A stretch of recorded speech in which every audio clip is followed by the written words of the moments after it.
விஜய் தன்னுடைய முதல் மாநாட்டில் திராவிடமும் தமிழ் தேசியமும் இந்த மண்ணோட ரெண்டு கண்ணுன்னு சொல்லியிருப்பாரு.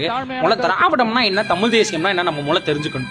தமிழ் தேசியம்னா என்ன நான் சொல்றேன். நான் தமிழ் தேசியம்ங்கிறது நாடு தமிழ்நாடு, இங்கே வாழக்கூடிய மக்கள் தமிழ் மக்கள், இங்கே பேசக்கூடிய மொழி தமிழ் மொழி.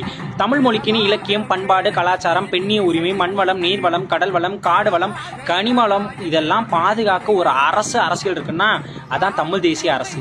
திராவிடம் அப்படின்னு என்னன்னு பார்த்தோம்னா, அந்த திராவிடம் அந்த சொல்ல பிரிச்சாலே 3+ வடுகர்கள் வரும். இந்த திரிவடுகர்கள் யார் அப்படின்னு பார்த்தோம்னா தமிழர்கள் அல்லாதவர்கள். இந்த திராவிடம்னு ஒன்று கொண்டு வரப்பட்டதே தமிழர்கள் அல்லாதவர்கள் தமிழகத்தில் வசதியாக வாழ்வதற்கும் ஆள்வதற்கும் கொண்டு வரப்பட்ட ஒரு விஷயம். அது மட்டும் இல்லாமல் இன்ன வரைக்கும் தமிழ்நாட்டில் முதலமைச்சர்களாக இருந்தவர்களும் இப்போ இருக்கிறவர்களும் தமிழர்களா அப்படின்னு பார்த்தோம்னா தமிழர்கள் கிடையாது. அப்புறம் எப்படி விஜய் சொன்னது திராவிடமும் தமிழ் தேசியமும் இந்த மண்ணோட ரெண்டு கண்ணாக்க முடியும்? ரெண்டும் வெவ்வேறு தானே. தமிழகத்தில் தமிழ் தேசியம் விட்டு போய் கிட்டத்தட்ட 700 வருடங்களுக்கு மேலே ஆயிடுச்சு.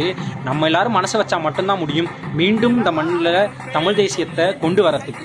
சாதி மத வேறுபாடின்றி தமிழர் என்ற ஒற்றை குரலோடு நாமெல்லாம் நின்றோம் அப்படின்னா திரும்ப தமிழ் தேசிய அரசியலை இந்த